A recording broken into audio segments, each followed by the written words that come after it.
फिर से एक छोटी सी बात पर गौर करना चाहते हैं और इसको हम आपको सिखा भी रहे हैं। छोटी छोटी बातों पर मनन कीजिएगा, गौर कीजिएगा। और ये छोटी बातें ऐसी हैं जो हमारी जिंदगी को बना भी सकती हैं और बिगाड़ भी देंगी।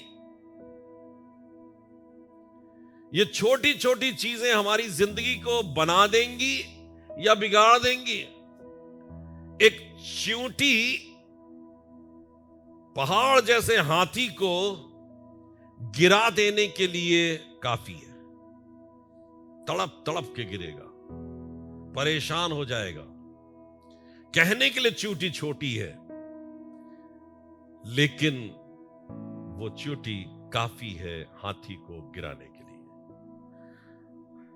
परमेश्वर अपने राज्य में आने वाला है, बहुत शीघ्र आने वाला है, ऐसा दो राय नहीं, इसके अलावा दो राय नहीं है। वो आने वाला है और शीघ्र ही अपने कार्य को इस दुनिया के अंदर वो पूरा करेगा, जिसकी हम में से, आप में से बहुत से लोग बाट जो रहे हैं और यहां पर आए हैं उसकी बाट जोने के लिए। मत्ती रचित सुसमाचार उसके 7वें अध्याय के 21वें पद के ऊपर आज हम गौर करेंगे। ये परमेश्वर प्रभु यीशु मसीह के शिक्षा के वचन है और ये ऐसा वचन है जो आज तक इस धरती के ऊपर पूरा नहीं हुआ है। एक समय आएगा जब परमेश्वर अपने इस वचन को पूरा करेगा। यह भविष्यवाणी है जो यहां पर परमेश्वर के वचन की लिखी हुई है। बहुत सी बातें जो पुराने ऐदनामे में कही गई, वो यीशु मसीह के आने पर और आज तक बहुत सी चीजें पूरी हो चुकी हैं। लेकिन एक बात यहां पर जो लिखी हुई है, 7वां अध्याय 21वां पद, और यहां पर ऐसा लिखा हुआ है, जो मुझसे, ध्यान देके, जो मुझसे हे प्रभु कहता है, जो मुझसे हे प्रभु कहता है। कहते हैं ना हम लोग, कहते हैं ना हम लोग। यीशु मसीह को जहन में रखकर, उसके ख्याल को जहन में रखकर या उसकी शिक्षाओं को जहन में रखकर, उसकी बातों को, उसकी आमद को जहन में रखकर उससे हे प्रभु और हे प्रभु आज के समय में कहते हैं। जब कभी भी दुआएं करते हैं तो उससे कहते हैं हे प्रभु। जब खाट पर लेटते हैं तो कहते हैं हे प्रभु। उठते हैं तो कहते हैं हे प्रभु। और कई बार हमारी जिंदगी के अंदर इस तरीके से एक सोच रख देता है कि हमने परमेश्वर को प्रसन्न करने के लिए अपने जीवन को व्यतीत किया है। हम जो कुछ कर रहे हैं खुदा बाप तेरे लिए तो कर रहे हैं। हमारा उठना और बैठना, बोलना, चालना, अपने विभिन्न कार्यों को करना खुदा तुझी को समर्पित है, क्योंकि हमारी जुबान खुदा बाप तेरे शब्दों से भरी हुई है। तेरा शब्द हमारी जुबान पे रहता है। लेकिन आपको बताना चाहता हूं, खुदा बाप के कलाम में लिखा हुआ है और वो इस बात में बहुत दिलचस्पी रखता है और इसीलिए उसने कहा है, मैं तुम्हारे हृदय की गतिविधियों को जानता हूं। तुम मुझसे हे प्रभु तो कहते हो, लेकिन तुम्हारे दिल मुझसे दूर है। लेकिन तुम्हारे दिल मुझसे दूर है। काश के हमारी जिंदगी जब खुदावंद यीशु मसीह को याद करती है तो हमारी कोशिश यह होनी चाहिए कि खुदा बाप को भा जाए। इतनी मेहनत कर रहे हैं, इतनी जद्दोजहद कर रहे हैं, इतनी कोशिशें कर रहे हैं, मेहनत करते हैं खुदा के भवन में आने के लिए, मेहनत करते हैं, अपने तमाम कार्यों से फारिग होकर, तैयार होकर आते हैं परमेश्वर के भवन में, बाइबल भी पढ़ते हैं घर में बैठकर और कोशिश करते हैं कोई ऐसा काम ना कर दे, लेकिन फिर भी क्यों खुदावंद यीशु मसीह इस बात को इस जगह पर लिखकर हमसे कह रहे हैं, जो मुझसे हे प्रभु कहता है। मतलब उन सबसे परमेश्वर आज संबोधित करके कह रहा है, तुम मुझे हे प्रभु कहते हो, लेकिन गौर करो, उनमें से हर एक कौन? उनमें से कौन? हर एक। यहां प्रश्नवाचक चिन्ह है। यहां पर गौर करने वाली बात है, हम लोग जो अपने जिंदगी के इस मयार के ऊपर हैं, बहुत बड़ा अरसा हमने जीवन का खर्च किया, एक लंबी सेविकाई का दौर गुजरा है, लेकिन फिर भी क्वेश्चन मार्क हमारे सामने लगा हुआ है। उनमें से हर एक स्वर्ग के राज्य में प्रवेश ना करेगा। कैसी अजीब बात है भाई। ये बात कई बार हमको परेशान कर देती है। खुदा बाप क्या करें, कैसे जिंदगी गुजारें, कहां पे बैठ जाएं, कहां उठ जाएं, कहां खड़े हो जाएं, कौन सा वो काम करें जिससे मेरा जीवन तुझे भा जाए। जिंदगी का तमाम अरसा हम गुजार देते हैं, लेकिन फिर भी खुदा बाप क्यों आप इन शब्दों को कहकर हमारी जिंदगी को परेशानी के आलम में ले जाते हो? उनमें से हर एक, अगर वो स्पेसिफाई कर देता कुछ तो समझ में आ जाता, लेकिन स्पेसिफाई नहीं किया। उनमें से हर एक परमेश्वर के राज्य में दाखिल नहीं होगा। और इसीलिए मैंने कहा ये वो भविष्यवाणी है हमारे और आपके लिए, जो नए अध्याय के अंदर दी हुई है, जो अभी तक पूरी नहीं हुई, लेकिन एक दिन आएगा जब वो पूरी होगी, जब खुदावंद यीशु मसीह अपनी बादशाहत में आएगा, जिसका वर्णन प्रकाशित वाक्य की 20वें अध्याय के 11वें पद में दिया हुआ है। प्रकाशित वाक्य उसका 20वां अध्याय 11वें पद से लेकर 15वां पद तक मेहरबानी से सुजीत मसीह प्लीज पढ़ दीजिए। क्या लिखा हुआ है? फिर मैंने एक बड़ा श्वेत सिंहासन, ये हमारे और आपके लिए बहुत जरूरी है कि इस बात को आज परमेश्वर यीशु मसीह हमको बता चुका है, जो आने वाले समय में वकू में आएगा। क्या? फिर मैंने एक बड़ा श्वेत सफेद सिंहासन, और उसको जो उस पर बैठा हुआ है देखा। उसके सामने से पृथ्वी और आकाश भाग गए। वो बैठा है श्वेत सिंहासन के ऊपर, और उसका बैठना इतना जलाली है, जलाल से भरा हुआ है, गयूरी से भरा हुआ है, इतना गंभीर है, और इस समय अपने किसी एक महत्वपूर्ण कार्य को करना चाहता है।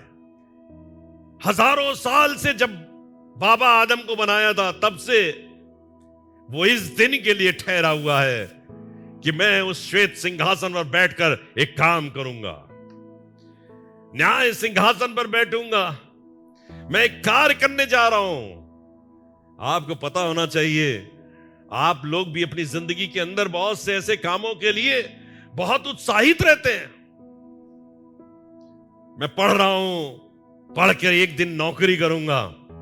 तो खुदा भी बड़े पुराने समय से अपने आप को रोक के रखा हुआ है, मैं एक दिन श्वेत सिंहासन पर बैठूंगा और न्याय करूंगा। और यहां पे लिखा हुआ है, फिर मैंने एक बड़ा श्वेत सिंहासन और उसको जो उस पर बैठा हुआ था देखा। और कितना गंभीर है, कितना गंभीर है कि उसके सामने से, अरे भाई, पृथ्वी और आकाश भाग गए। आप उसकी गंभीरता को देखिए, उसके रुआब को देखिए। वो जिस जगह खड़ा हो गया अपने उस मुकाम के ऊपर, अब कोई मेरे ऊपर ऐसा इल्जाम नहीं लगा सकता कि करते धरते कुछ नहीं और टाई लगाकर घूमते हो। मैंने तुमको पूरा मौका दिया, पूरी जिंदगी दी, पूरी आयु दी, तुम अपने कामों को करो और मैं धीरज धरे रहा। लेकिन अब वो वक्त आ गया है कि मैं न्याय सिंहासन पर विराजमान हूं। आपको भी कैसा लगेगा ऐसे मौके पर जब नौकरी लग जाती है, या जब आपके बच्चे की शादी होती है, या आपकी खुद की शादी होती है, आप खुद बैठते हो, हाँ मेरा मौका आ गया है, अब मेरा मौका आ गया है, मेरे माँ बाप मुझसे खुश हैं, मेरे भाई बहन मुझसे खुश हैं, मेरे रिश्तेदार जो होने जा रहे हैं वो मुझसे खुश हैं, अब मेरे लिए वक्त है। कोई शख्स इल्जाम ना लगा दे वहां पर ये गलत बैठा है, इसने मौका नहीं दिया, ये गलत समय में बैठा हुआ है। खुदा अपने वक्त मुअय्यन पर अपने सिंहासन पर बैठेगा। और तब लिखा हुआ है कि पृथ्वी और आकाश उसके सामने से कोई इल्जाम नहीं लगा सकता। पृथ्वी और आकाश उसके सामने से भाग गए। आगे पढ़िए। यस। और उनके लिए जगह ना और उनके लिए जगह ही नहीं रही। आपके बुरा कहने वाले, आपके ऊपर इल्जाम लगाने वाले, या खुदा के इल्जाम लगाने वाले वहां सामने खड़े नहीं रह पाए, के लिए जगह ही नहीं रही। आगे बढ़िए। फिर मैंने छोटे बड़े सब मरे हुओं को, छोटे बड़े कितने, सब कहिए, सब छोटे बड़े सब मरे हुओं को हम अगर आज जिंदा हैं तो बदल जाएंगे, लेकिन अगर मर गए तो लिखा हुआ है उसने छोटे बड़े सब मरे हुओं को सिंहासन के सामने खड़े हुए देखा। सिंहासन के सामने खड़े हुए। अभी तो पादरी साहब नाराज हो जाए, चलो चर्च नहीं जाते, हम पादरी साहब के सामने नहीं पढ़ेंगे, हम वो काम करेंगे नहीं, हम जाएंगे नहीं, लेकिन इससे बच नहीं सकते। यहां पे लिखा हुआ है छोटे बड़े सब मरे हुए लोगों को सिंहासन के सामने खड़े हुए देखा। आगे बढ़िए। और पुस्तकें खोली गई। और तब गजबनाक बात लिखी हुई है कि पुस्तकें खोली गई, और फिर एक और पुस्तक खोली गई, अर्थात जीवन की पुस्तक। और जैसा उन पुस्तकों में लिखा हुआ था, वैसे ही उनके कामों के अनुसार मरे हुओं का न्याय किया गया। कितनी खतरनाक बात है। तभी तो खुदा के कलाम में लिखा, तुम में से हर एक गौर कर ले इस बात के ऊपर। हे प्रभु, हम कह रहे हैं, पता नहीं जहन के अंदर क्या चल रहा है, पता नहीं सोच क्या चल रही है, हमारा काम निकल जाए, हमें नौकरी लग जाए, हमारी शादी हो जाए, हमारा घर बस जाए, हमारा ये ख्याल है खुदावंद यीशु मसीह की आराधना करने का और को हे प्रभु कहने का। तो खुदा कह रहा है, तुम में से हर एक जो हे प्रभु कह के पुकारता है, जरा सोच के देखिएगा। बस अपने घरों में जितनी देर रहते हैं, आज का खाना मिल जाए तो हे प्रभु, नींद अच्छी आ जाए तो हे प्रभु, अच्छे से उठ जाए सो के तो हे प्रभु, सिर्फ उन कामों के लिए जो हमारे इस शरीर को आराम देते हैं तो हे प्रभु। लेकिन जब आराम मिल गया, जब तसल्ली मिल गई, जब खुशियां मिल गई, जब आनंद मिल गया, जब भोजन मिल गया, जब चैन मिल गया, तब प्रभु याद नहीं आता। और इसीलिए खुदा के कलाम में लिखा है, तुम में से हर एक जो हे प्रभु कहते हैं, उसमें से हर एक परमेश्वर के राज्य में दाखिल नहीं होगा। खतरनाक बात है और इससे हम बच नहीं सकते। खुदा के कलाम को पढ़िए, प्रेरितों के काम उसके 17वें अध्याय के 31वें पद के अंदर। प्रेरितों के काम 17वां अध्याय 31वां पद, देखिए क्या लिखा हुआ है। यहां पे लिखा है, क्योंकि उसने एक दिन ठहराया है। क्योंकि उसने एक दिन ठहराया, आज ही बता दिया, आज की तारीख में उसने घोषित कर दिया, उसने एक दिन ठहराया है। हमें नहीं मालूम, आपको नहीं मालूम, जिंदगी के सफर को हम दौड़ रहे हैं, जी रहे हैं, लेकिन कुछ नहीं मालूम। मस्ती है, मस्त जी रहे हैं, बहुत मजा है भाई। कितना अच्छा मौसम है, कितना अच्छा समय है, घर भी खुशियों से भरा हुआ है, घर में आनंद ही आनंद है, खूब एसी भी चल सकता है और ब्लोअर भी चल सकता है, पानी भी खूब अवेलेबल है और खाना भी खूब अवेलेबल है, सब चीजें हैं। जो चाहते हैं वो कर लेते हैं, इतना पैसा भी खूब है। लेकिन लिखा है क्योंकि उसने एक दिन ठहराया है जिसमें वो उस मनुष्य के द्वारा धर्म से जगत का न्याय करेगा। धर्म से जगत का, धर्म से, रास्तबाजी से, सच्चाई से, ईमानदारी से, कोई धोखाधड़ी नहीं, धर्म से जगत का न्याय करेगा जिसे उसने ठहराया है। और लिखा हुआ है उसे मरे हुओं में से जिलाकर ये बात सब पर प्रमाणित भी कर दी। मैं जो बात कह रहा हूं, मैं खाली पीली नहीं कह रहा हूं, मैं ऊपरी तरीके से नहीं कह रहा हूं। मैंने एक दिन ठहराया, एक शख्स के द्वारा मैं न्याय कराऊंगा, वो मर गया, वो मर गया गुड फ्राइडे के दिन। लेकिन लिखा हुआ है उसको मृतकों में से जिलाकर ये बात उसने प्रमाणित भी कर दी, इसको मैंने ठहराया है कि एक दिन ये जगत का न्याय करेगा, ये जगत का न्याय करेगा। एक जगह पर ले जाना चाहता हूं, लूका रचित सुसमाचार 13वां अध्याय 23 पद से लेकर 30 पद तक पढ़िएगा। क्या लिखा है? किसी ने उससे पूछा, तो किसी ने उससे पूछा, हे प्रभु, हे प्रभु, क्या उद्धार पाने वाले थोड़े हैं? क्या उद्धार पाने वाले थोड़े हैं? क्या बताया था मैंने?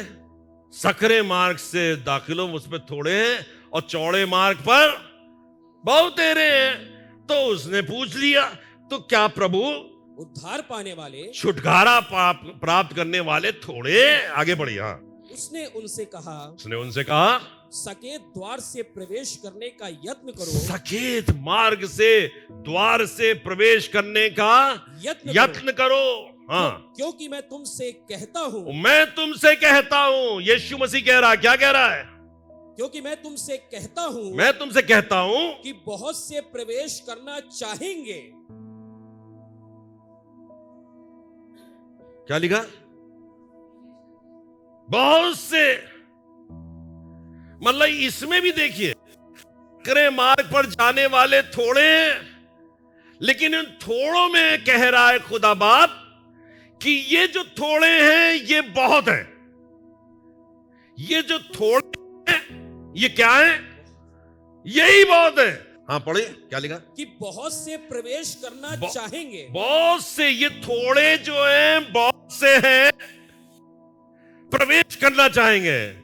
वैसे ही रुपया जेब में कम था, अब बोलने वाला कह रहा ये बहुत सा जो रुपया है, 10 रुपए रखे थे जेब के अंदर, कहने ये बहुत सा है, ये भी गायब हो जाएगा तुम्हारा। तो लिखा है जो थोड़े हैं और बहुत से प्रवेश करना चाहेंगे, और बहुत से प्रवेश करना चाहेंगे, हाँ, और ना कर सकेंगे। ये ना बड़ी मुसीबत की बात, कितना कठिन है,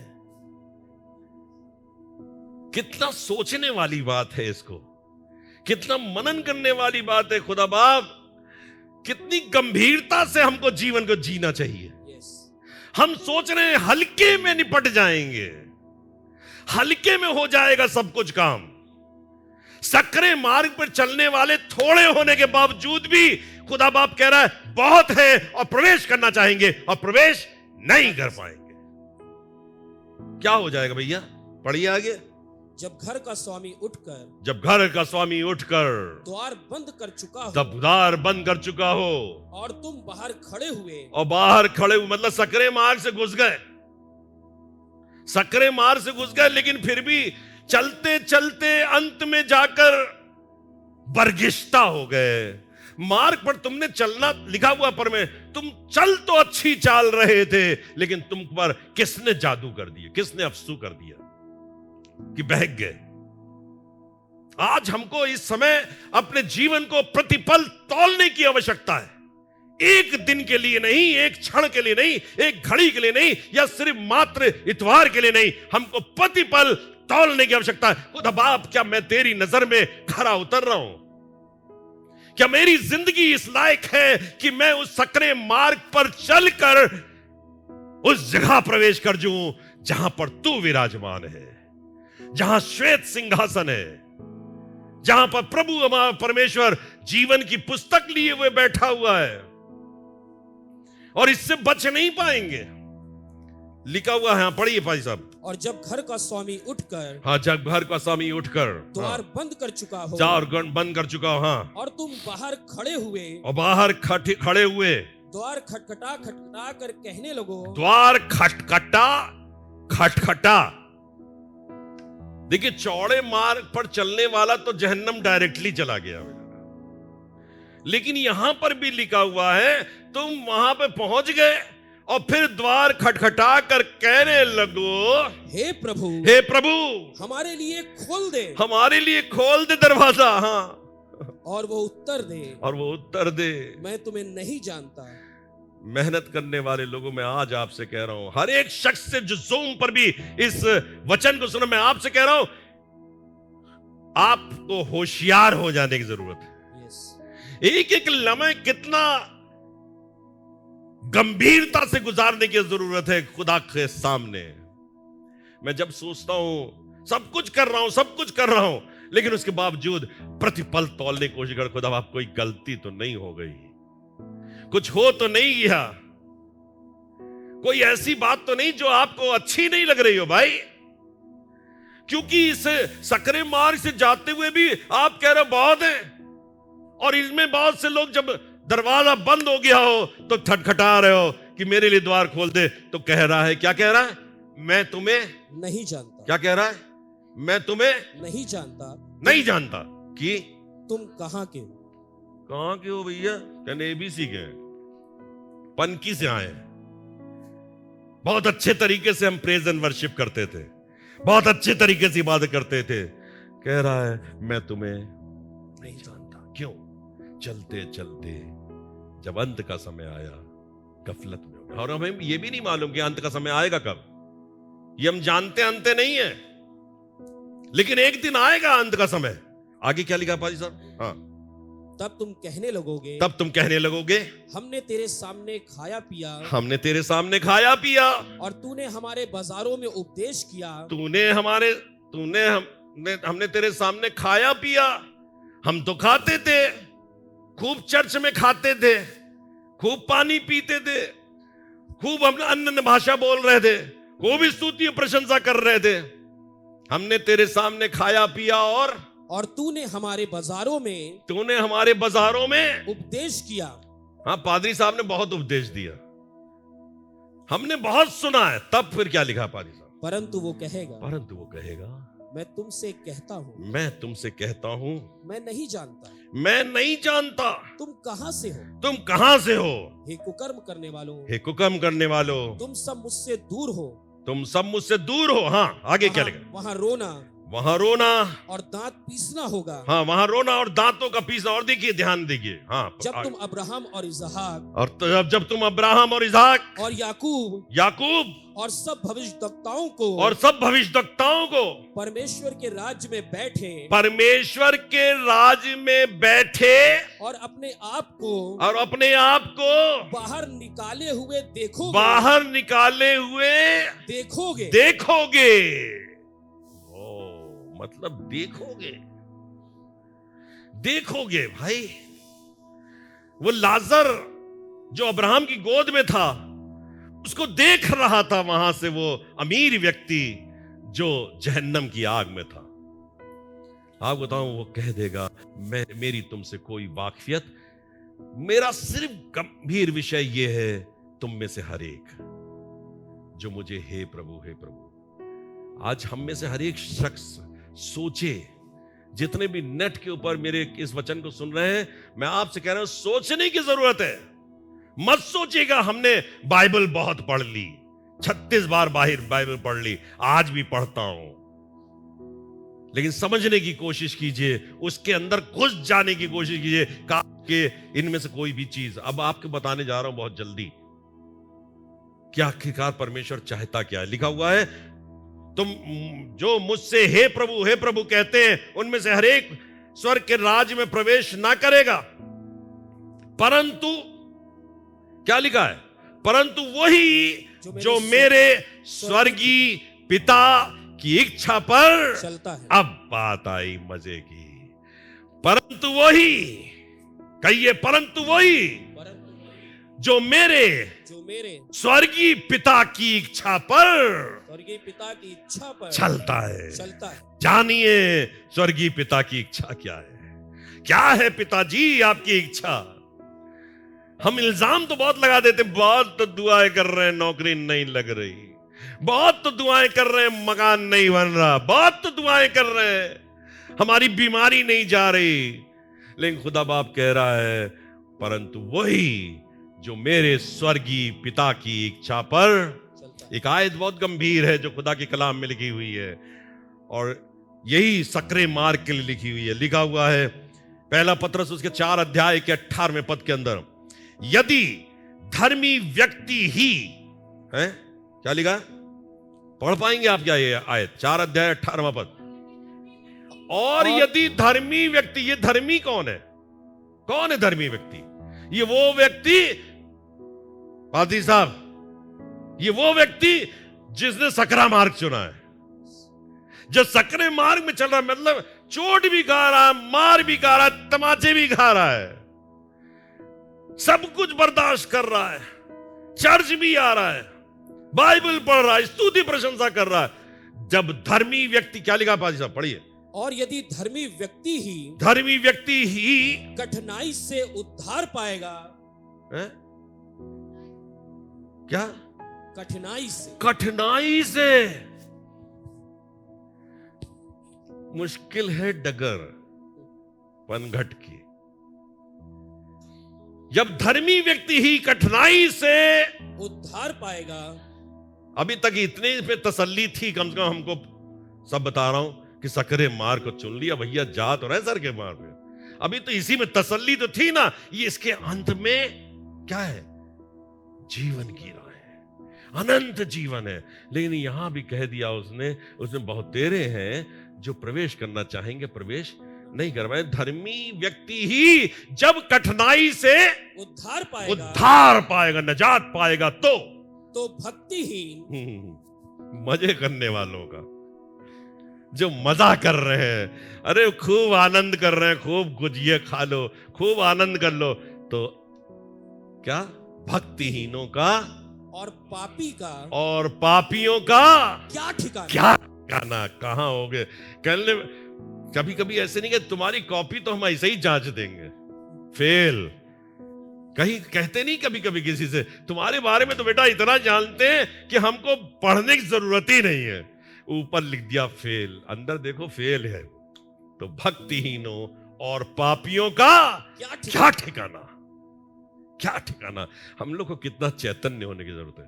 आज के कलाम से मैं जब इसको प्रिपेयर कर रहा था, मेरी रूह हिल रही थी, आत्मा हिल रही थी। खुदा बाप प्लीज माफ कर देना हमारी जिंदगी की खताओं को, उन अपराधों को। तो लिखा हुआ है, उसने बता दिया हमको कि मैं चाहता क्या हूं। उसने कहा जो मुझसे हे प्रभु कहते हैं, उनमें से हर एक परमेश्वर के राज में दाखिल नहीं होगा, परंतु वही जो परमेश्वर पिता की इच्छा पर चलता है। अब बात दी, कम से कम जवाब तो बताया हमने, कुछ तो बताया हमको कि परमेश्वर पिता आपकी इच्छा क्या है। भाई अब इतना बता दीजिए तो हम इसके आगे बढ़ लेंगे। कोशिश कर रहे हैं। इब्रानियों, book of Hebrew 12th chapter and 14th verse. हाँ पढ़िए। सबसे मेल मिलाप रखो। क्या लिखा है? क्या लिखा है? सबसे मेल मिलाप रखो। कहिए सबसे दुश्मन से जो आपका विरोधी हो उससे,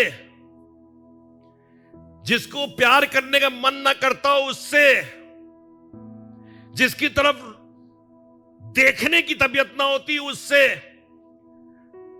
वो वाली आंटी से भी जिन्होंने आपका दिल बहुत दुखाया है,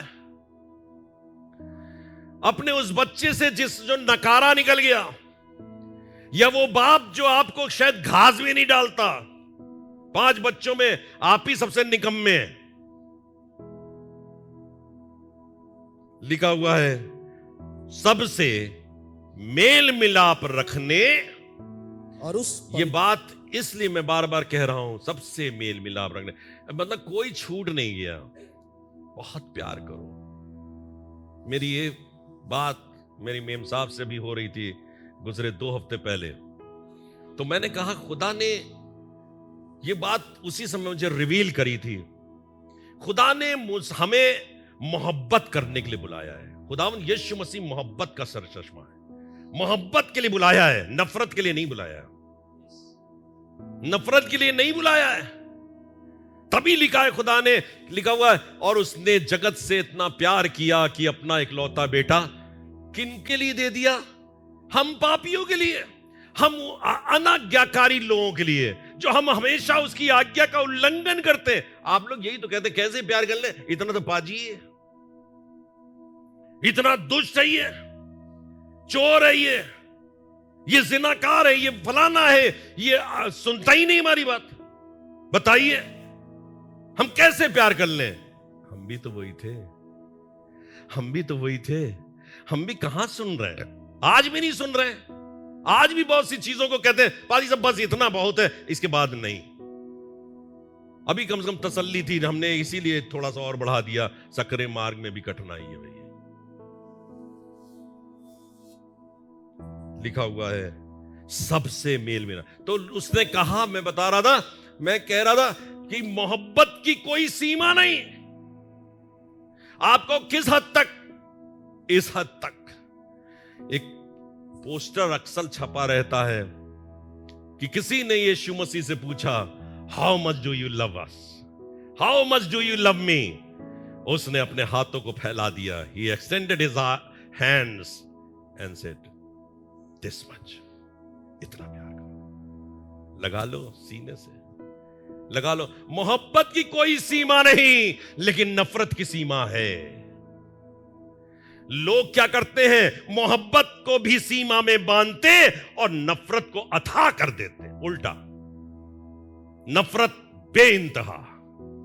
अब तो तुम जलते तवे पर भी बेटा बैठ जाओ तो हम तुमको माफ नहीं करेंगे, चाहे कुछ हो जाए, हम माफ नहीं करेंगे। नहीं, मोहब्बत करो, बेमिसाल करो, बेइंतहा करो, इतनी करो जितना तुम्हारे बाप ने आसमान से उतर के जमीन पर दर्शा दिया, अपने प्राण को दे दिया। कह तो ये रहा था कि ये पाप अगर हो सके तो ये प्याला मुझसे ढक जाए, लेकिन मेरी नहीं, तेरी इच्छा क्या है? मैंने प्यार किया है। तेरी इच्छा क्या है? मैंने इनसे बहुत प्यार किया है। बेटा कुर्बानी दे दे, बहुत प्यार कीजिए, लेकिन नफरत को ना करें तो अच्छा है। अगर कर रहे हैं तो भैया सीमा में बांध दीजिए, इससे हद ना पास कर दो। ऐसा ना हो कि तुम्हारी नफरत किसी की जिंदगी को बर्बाद कर दे, क्योंकि उसका हिसाब तुमसे ले लेगा, उसका हिसाब वो तुमसे ले लेगा। लिखा हुआ है सबसे मेल मिलाप रखने और क्या लिखा है? और उस पवित्रता के खोजी हो जिसके बिना ये देखिए क्या जिसके बिना कोई प्रभु को कदापि ना देखेगा। नॉट एट ऑल, नहीं देखेगा। उस पवित्रता के बिना, उस प्रेम के बिना, यह है कंडीशन।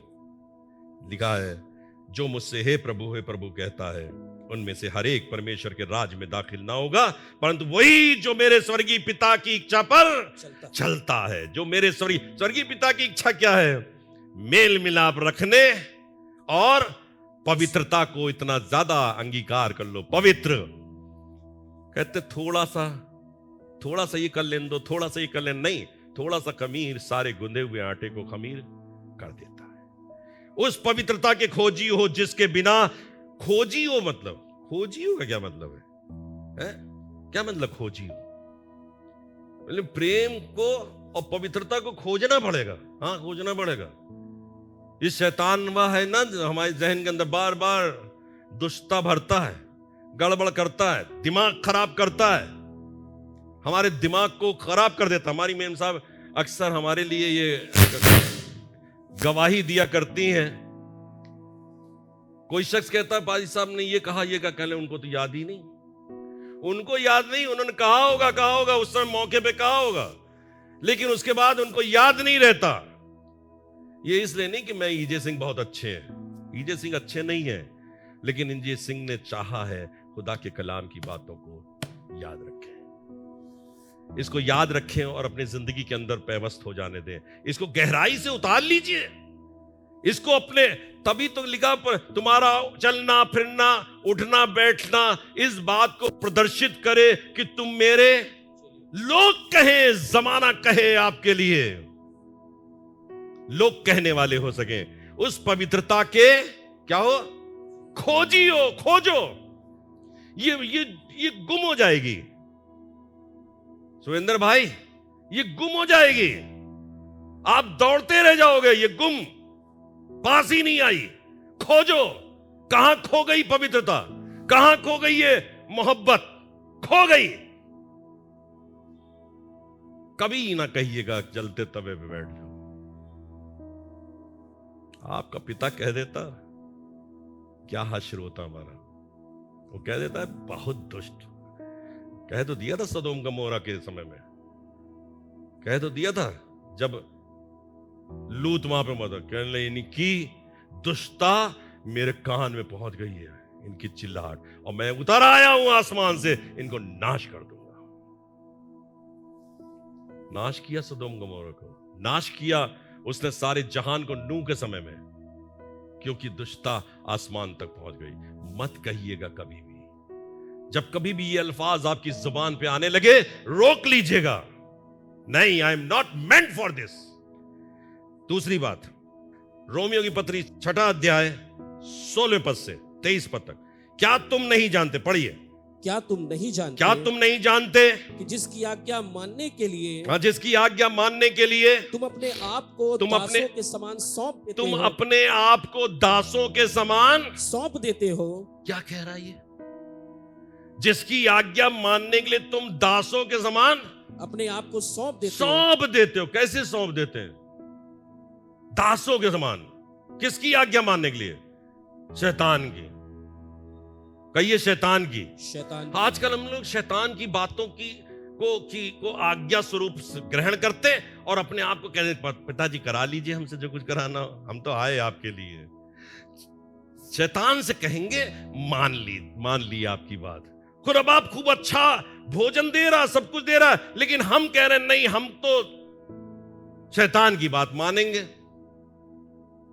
जंगल के मार्ग में इजरायली कौम जा रही थी, खुदा बाप रोटी दे रहा था, मन्ना दे रहा था, गोश्त दे रहा था, पानी पिला रहा था, जूते फट नहीं रहे थे, कपड़े लंबाई के अनुसार बढ़ते जा रहे थे, एक भी तंग नहीं हुए, सुरक्षा कर रहा था। अभी गा रहे थे गाना, आग के सुतून में बादल बनकर वो सुरक्षा कर रहा है, छांव दे रहा है, फिर भी कह रहे हैं हमें तो मिस्र की हांडियां याद आ रही हैं, जब कोड़े पड़ते थे और हम गोश्त खाते थे, हमको मिस्र की हांडियां याद आ रही। चलिए आगे बढ़ते हैं, दूसरी बात बताते हैं आपको। Romans 8th chapter 12th verse, Romeo की पत्री 8वां अध्याय 12वां पद, पढ़िए। इसलिए हे भाइयों, इसलिए हे भाइयों, हम शरीर के कर्जदार नहीं, हम शरीर के कर्जदार नहीं, कि शरीर के अनुसार दिन काटे, कि शरीर के अनुसार दिन काटे, परंतु वही जो मेरे स्वर्गीय पिता की इच्छा पर चलता है। हमने 2 बातें बताई ना आपको पहले। पहली बात क्या थी, सबसे प्रेम करो। दूसरी बात क्या थी,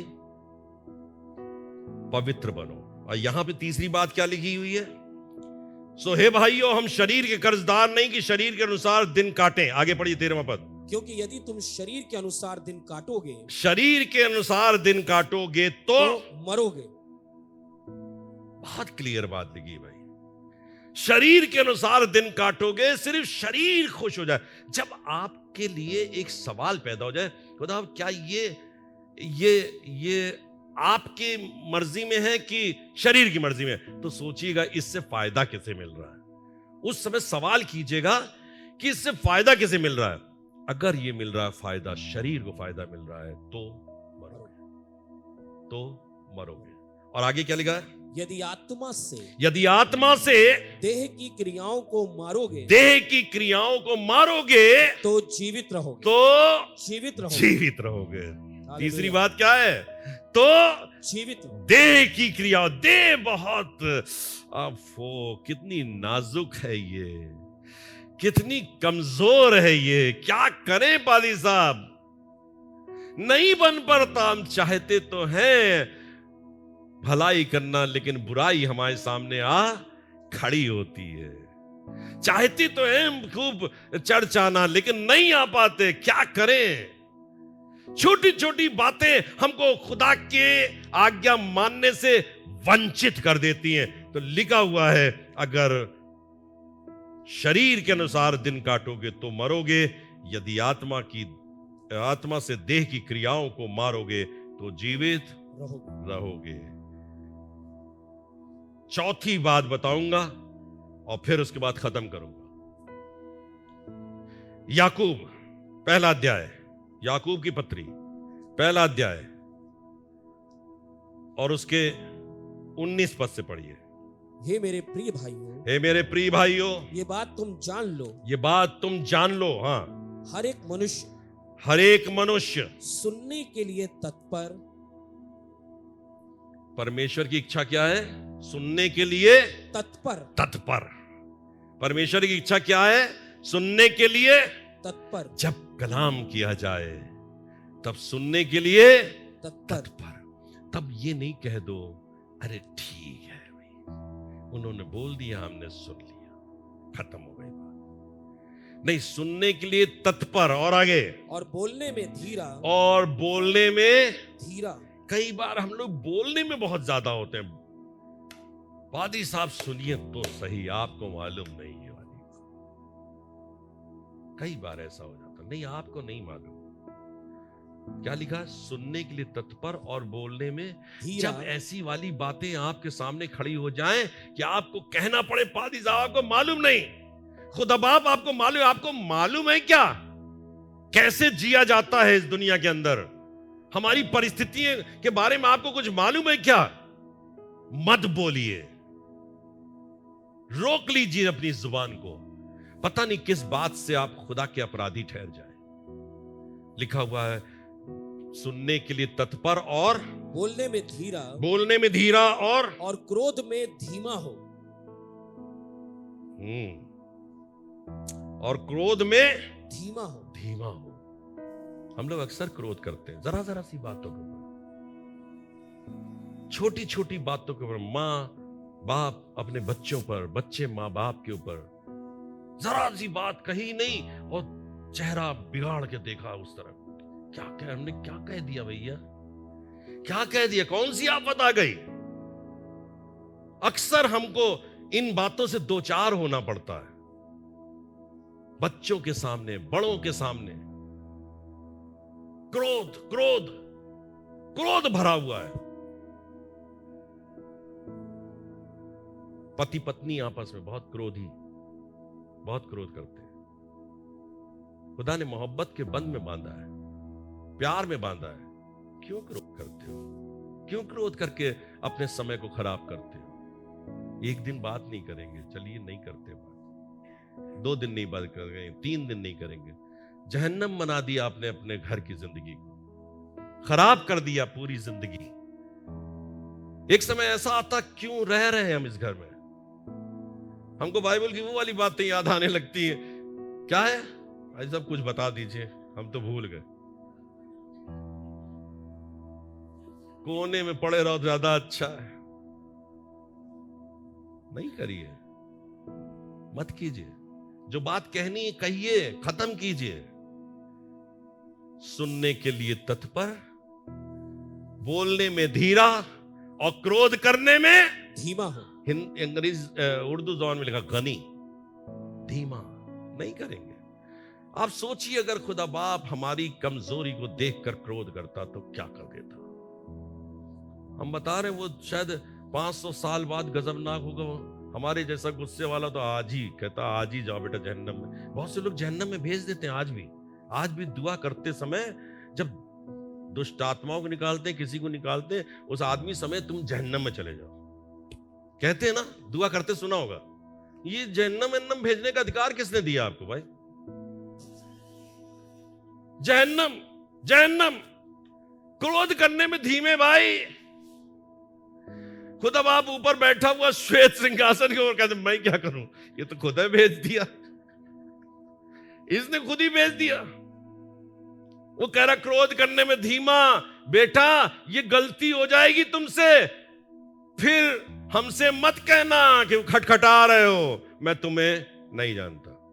ये गलती है, छोटी छोटी गलती है, छोटी छोटी गलती है। और तब खटखटा रहे, अरे सकरे मार्ग में जा रहे, सब कुछ तो ठीक था, बताइए इसमें क्या गलती हो गई? उससे बहुत बड़ी गलती हो गई। हाँ हो गई, खुदा के इख्तियार को तुमने खुद ग्रहण कर लिया। किसी को जन्नत भेज देते हैं, वो तो परमेश्वर की गोद में है। हमने अच्छा तुमने बता दिया, हमारे लिए बताओ हम कहां पे होंगे? कुछ नहीं बता पाएंगे। लेकिन लोग खास तौर से मरते समय तो ज्यादा ये सब हरकतें करते हैं। माँ बाप, भाई बहन, बेटा बेटवा कोई मर गया, लिख दिया अब्राहम की गोद में चले गए। पता नहीं अब्राहम वहां कह रहा होगा हमको तो ढूंढे नहीं मिल रहा है, हम ढूंढ रहे हैं बहुत देर से इनको, चले तो थे, गए कहां? नहीं मिलेगा। हे मेरे प्रिय भाइयों, ये बात तुम जानते हो, इसलिए हर एक मनुष्य सुनने के लिए तत्पर और बोलने में धीरा और क्रोध में धीमा धीमा हो। उस दिन बहुतेरे मुझसे कहेंगे, हे प्रभु क्या हमने तेरे नाम से भविष्यवाणियां नहीं की, तेरे नाम से दुष्ट आत्माओं को नहीं निकाला, और तेरे नाम से बहुत अचंभे के काम नहीं किए?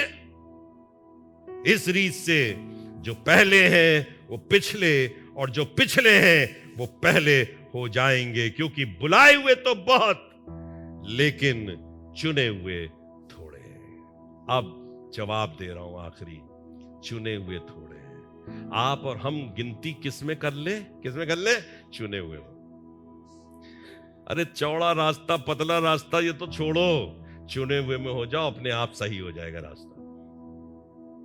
परंतु केवल वही जो मेरे स्वर्गीय पिता की इच्छा पर चलता है। छोटी छोटी बातें हैं, इसको कंठस्थ कर लीजिए, और जब ये कंठस्थ हो जाएंगी, जिंदगी मिठास में परिवर्तित हो जाएगी। खुदा आपको बहुत बरकत दे।